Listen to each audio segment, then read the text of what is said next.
You've activated my trap card. A costly mistake?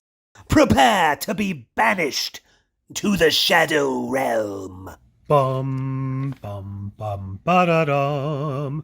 Time for Orville Season 3 reviews.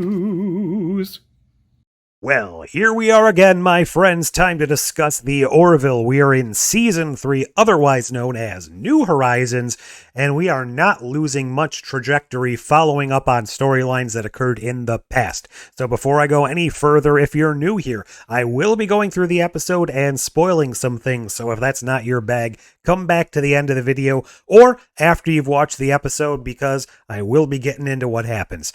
If you are new to the Orville in general and have not watched Season 1 or Season 2, some of the elements in this episode pick up where we left off there, but I don't think it's necessarily that urgent that you need to follow those threads to know what's going on. So let's get into the episode. This one's called Season 3, Episode 2, Shadow Realms. And we start off this episode after an establishing shot in our conference room where our characters are discussing what's going to happen.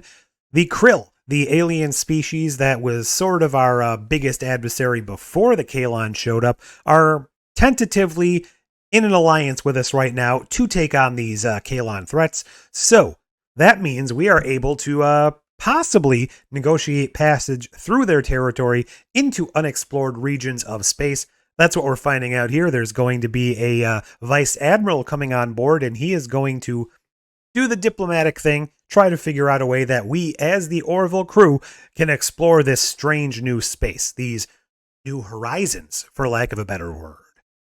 So here is a beauty shot of the space station we are going to. This is where the treaty is hopefully going to be hammered home, and we're also going to be meeting our next guest character, this fellow here. He is Vice Admiral Christie. He is new to the show as far as we're concerned. We have not met him before. No need to go back and look for him. But we are about to discover something very intriguing. He is locked in to a relationship with a character we already know. Which character could that be? Well, it's Dr. Finn Medicine Woman herself. That's right. He was a long time ago her husband. Now, they are not husband and wife anymore. They broke up quite a while ago, and he is not the father of her children. So if that was going to be your first thought, no, they broke up well before she had children. He didn't even know about it. I guess it could conceivably be figured out later that he was and didn't know about it, but in this episode, as it stands, it is established that he knew nothing about them, and they are not his children. Anyways, they didn't end things normally on good terms because, and this struck me as a little creepy, but I guess it's not so much. She was a student while in the academy while he was a professor there, and they had this little thing going on. Once they graduated, they decided they didn't need to keep it a secret anymore. They got married.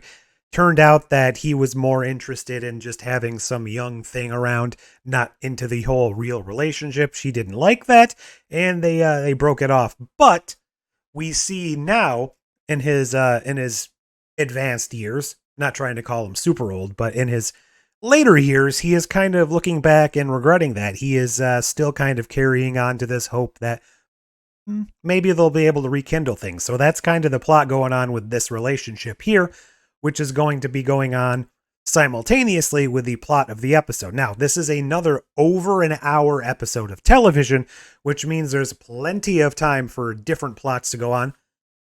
What I do think is good, there's really only these two plots, and they're very intertwined with each other. There's not like a plot, B plot, C plot, D plot, which if you've been watching my other Star Trek reviews, you will know that one of the episodes of Star Trek recently had 4 plots going on at the same time, and it just seemed a little too cluttered, especially since that wasn't even an hour episode.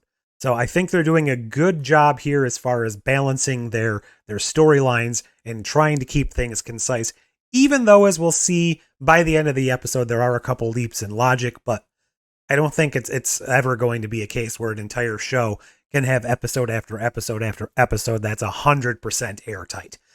We come back here after the credits, and we find the Krill have arrived. These are the 2 main Krill we'll be dealing with during the episode. One of these guys is played by John Fleck. If you're a Star Trek fan, you will know him as various people. However, probably the most prominent and most recent role that I would remember him from is the main Suliban antagonist turned sort of ally that we met in that episode, who lasted throughout all 4 seasons of Enterprise. I think he died off in the premiere of season 4, so barely, but he did make it across all 4 episodes, so kudos to him. He's got a very distinct voice, so you would probably recognize his voice, even if you don't recognize him as a character.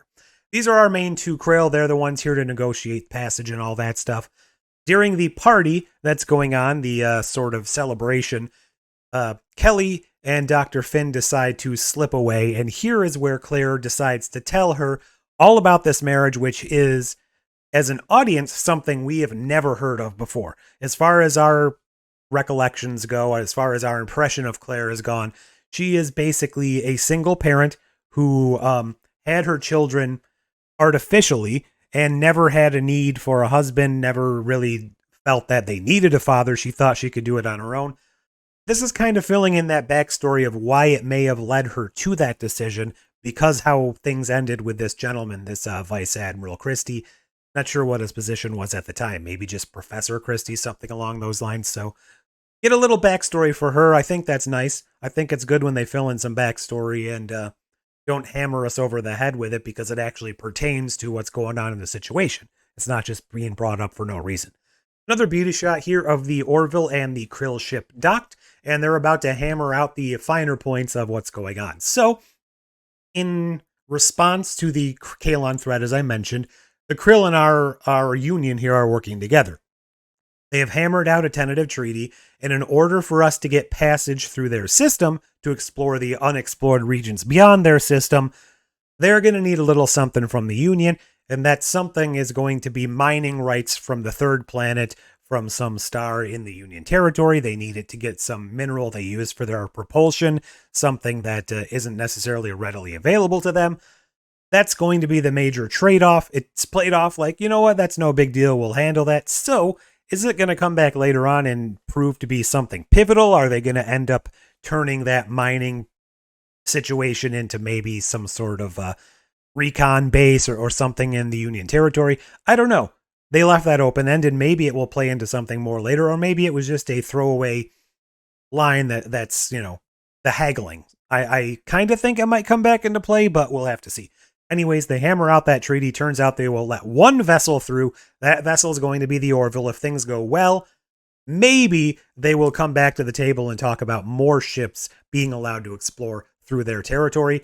And it turns out the Admiral here is going to go along for the ride. He's not just going to peace out. He's going to come along, do the exploration with our intrepid heroes. Let's see how that works out for him. We also find out that there is a region known as the Expanse in their territory. No relation to the book, no relation to the Expanse TV show, no relation to the Expanse from Star Trek Voyager. Completely different region of space. And the Krill, who are a very religious society, have these, what do you call them? Not superstitions. They've got these beliefs, these oral traditions written down in the Ancana that there are demons inside this region of space, and they do not go there. They actually haven't been in this region for over 100 years. Obviously, our heroes believe that that would be a good place to explore because there could be something in there worth finding. The Krill obviously aren't looking for it, so they want to go there. Most of them aren't necessarily believing the religious histories, and we contact our Admiral on Earth here, Victor Garber Admiral, and he's kind of saying, what do you think, Ed? Ed's saying, well, religion tends to have a basis in reality. There's probably something in there, but exploration comes with risks. Let's do it. Let's go figure this out.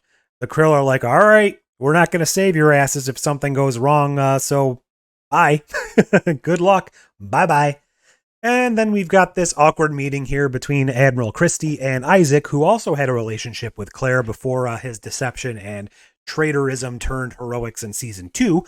And they have this nice conversation, which kind of gives us a little history on Christie's feelings towards Claire, as well as showing us a bit more how Isaac is, can't really say feeling, because in the literal sense, he's a robot without emotions, but his kind of the way he's been, I guess I will say feeling since the breakup, because he's got this whole thing going on where his algorithms or whatever you want to call it are missing her because of the input. Sort of what Data said back in TNG. My pattern buff, I don't even know. I'm not going to try to explain it because I'm just going to sit here and technobabble for 10 seconds. Anyways, we arrive at the border to this region of space that's got these beautiful, dust clouds and plasma fields, whatever they are. They're about to head in when they receive a distress call. And guess where that distress call is coming from? Anyone? Anyone. Well, it's coming from the horrible, very bad expanse they're not supposed to enter. And it's a little hard to see here, but it's very reminiscent of a scene we saw in Star Trek Voyager where the stars just kind of end, and it's just an utterly black, starless, uninhabited region of space. It's just darkness. There's nothing. There's nothing inside there except a distress beacon coming from what we are about to find out is a ginormous, creepy, evil-looking space station thing, which kind of reminds me of upgraded visuals of the shadow ships from Babylon 5.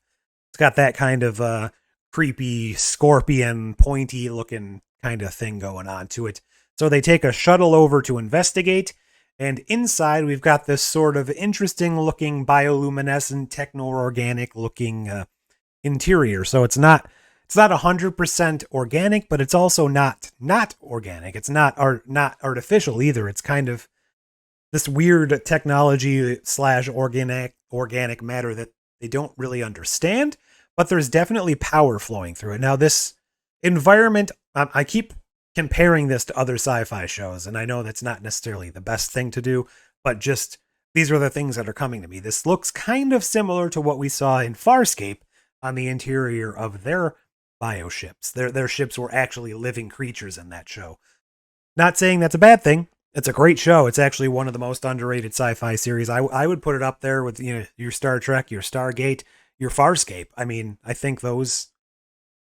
I would even say I think Farscape's better than the Babylon 5 reboot, but apparently that's heresy, so don't let anyone else hear me say that.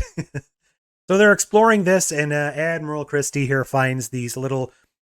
Originally, they kind of look like the butt end of pumpkins, but purple growing out of the walls, and as he gets close to it, it kind of goes, opens up, and then closes itself again. And he's like, oh, that's interesting, calls Ed over, and Ed, whatever, doesn't notice anything except powers running through it. They head back to the ship to analyze their data, and right off the bat, he starts having a seizure. He's got these little veins popping out of his head that looks like some sort of poison or something is growing through him. You can see here his eyes starting to change, get a little beady. And for the sake of brevity, which I know is not a trait of mine, I'm going to flash through a couple stages of what's going on to happen here. So he collapses, goes to sick bay. Eventually it progresses to this. And Claire is like, I don't know what the hell's going on. It seems like you're developing some sort of optic nerves in your head up here. And I'm going to skip forward a little further to show you even further evolution of what's happening. Yep.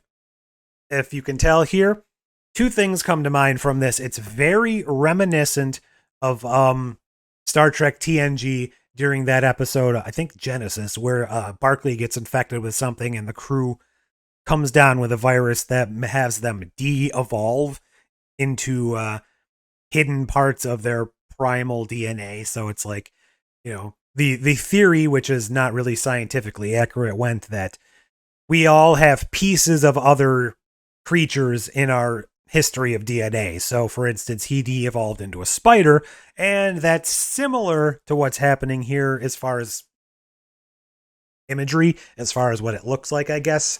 It seems that Vice Admiral Buddy here is turning into some sort of half-human, half-spider, possibly a Spider-Man.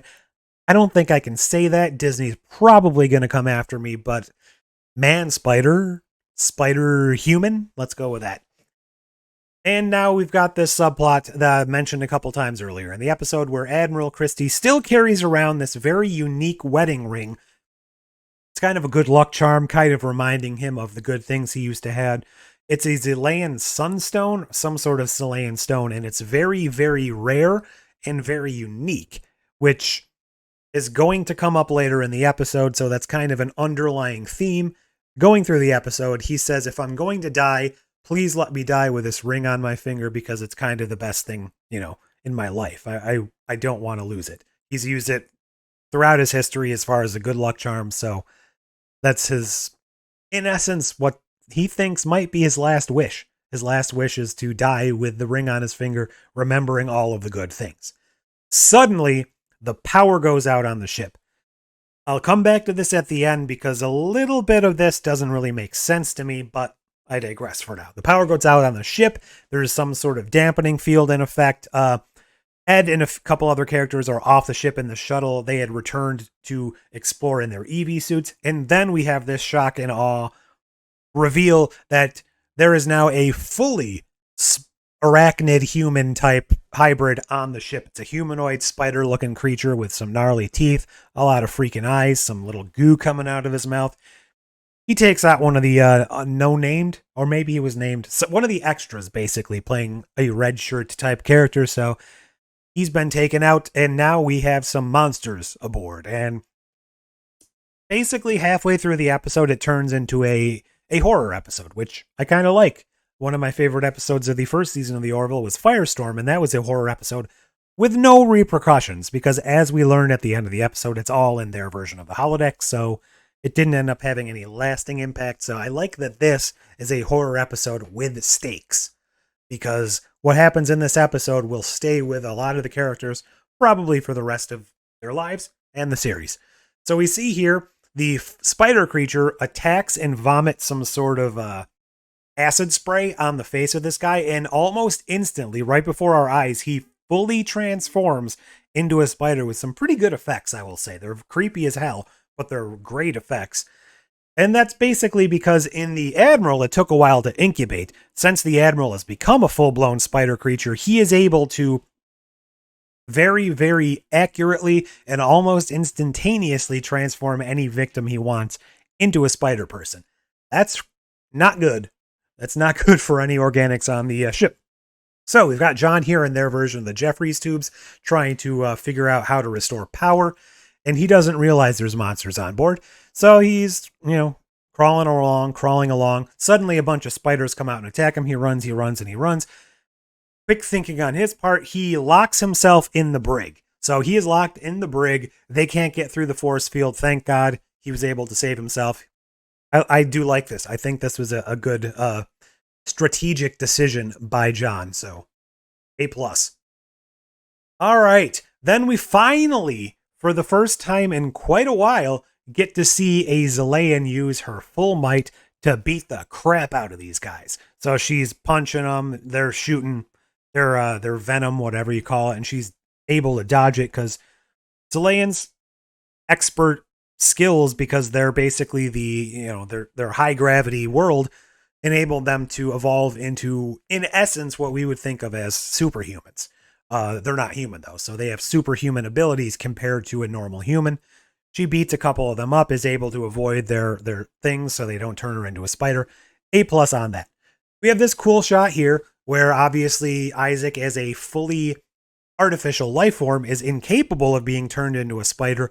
I do think it would have been cool if they actually had a fight, but it's a very cool scene where they basically have a stare down, and that's that. So that could have been if we didn't just have an Isaac episode, I think it would have been cool to have an Isaac saves the ship, or even Yaphet saves the ship, because they are incapable of being turned. But the way it actually worked out wasn't terrible. They analyzed the situation. Basically, Claire devises a way to take them down, because the turning into these monsters has left their immune systems almost to the point of being non-existent. It'll take them quite a while to regenerate their immune systems. So introducing something like the simple common cold into the atmosphere of the ship will pretty much kill them, because they don't have an immune system. And as she explains to Bortus, it won't really impact us. We might get the sniffles, but, small price to pay. So that's going to be their ace in the hole. But she wants to try and have a conversation with Vice Admiral, ex-lover boy, current Spider-Man before this situation, because if there's any way to save the crew, if there's any way to get through to them, she thinks he'll be the one. They have a confrontation in the shuttle bay or cargo bay. I'm not entirely sure where this is. And offers him the chance, doesn't seem to be responding. Then she's like, all right, you've left me no choice. We're going to kill all your people. You either get off the ship or we'll kill all your people. And he says in some spidery language, okay, we'll leave, but you haven't seen the last of us. And they end up leaving the ship. Problem solved. We've got this nice wrap up where Isaac and Claire decide to have a chat together. He sits down. She's missed him. So could this be the beginning of a reconciliation between Claire and Isaac? I think so. Whether or not it'll be quick, painless, take the rest of the season, I don't know. But we've now seen in 2 consecutive episodes, things with Isaac are starting to climb their way back out of the betrayal pool we were left with before. So, my overall thoughts on the episode, I did enjoy the horror aspects partially. I don't think it was 100% effective. Obviously, the makeup was kind of cool. Once we had the reveal of them stepping out of the darkness, as usual, the horror kind of left a little bit. So if they had played a little more in the darkness before that big reveal, I think it would have been fun. Obviously, once we saw him start transforming at the very intro of his transformation, we pretty much knew where it was going. There's a couple leaps in logic, for instance. It wasn't really shown, that after the transformation, these people, these Spider-Men, retained their full intelligence. However, it was shown that the ship lost power because the Admiral used his command codes to drop the power on the ship. So I'm not entirely sure how this works. Are they still sentient as far as being the individuals turned into spiders? Because they also seemed to imply that these creatures were now something else turning into something else. Something else I forgot to mention, there was a ship of these spiders coming along. So when they left the ship, they went over to the other ship, which they never explored. They never showed us how they got over there. I don't know. We don't have transporters in this series, so maybe they just, left through I don't know. I don't know how they got to the other ship, honestly. I don't think they docked with it, so whatever. Not a horrible leap in logic there. So overall, I enjoyed the episode. It was not really standalone. It showed where we're going. It showed that we're going to explore these new horizons. I do think that based on what happened here, we are going to, at the end of the season, or whenever we have that big climactic battle with the Kalon, probably we're going to be able to enlist the help of this race of spider people, and they might actually turn the course of the war because we lost our admiral to them. But will he retain enough of his individuality and his love for Claire to rally them to come help us, the Union, these spider people, plus the Krill to take on the Kalon? I think that might be what they're setting up with this whole situation. So we'll have to play that by ear and see what happens. I do think it was a good episode. Obviously, if you're not a big horror fan or you're not a big fan of Claire herself, that's pretty much what this is based around. I do have a problem with Admiral Christie, the way he portrayed the role. There were quite a few times he came across more creepy as opposed to genuine, and maybe that just had something to do with me, the way I was interpreting it. But there was a little factor I was feeling, at least at the beginning. So that's all I'm going to say for it now. I do think we've had a couple strong episodes. From what I'm hearing, the next episode is the best of the season so far. So I'm looking forward to episode 3. But so far, I think they've taken a couple risks coming out of the door after 3 years with the episodes we've seen. We had a heavy-handed suicide episode last time, and now we had a more emotional story for the first half, mixed with a very horror-heavy story for the second half. So I think they've been taking a couple risks with what we've seen so far, but I am enjoying this. If you haven't seen any of the Orville and you're watching my review for some reason, I urge you to give it a watch yourself. But until next time, I'll talk to you later.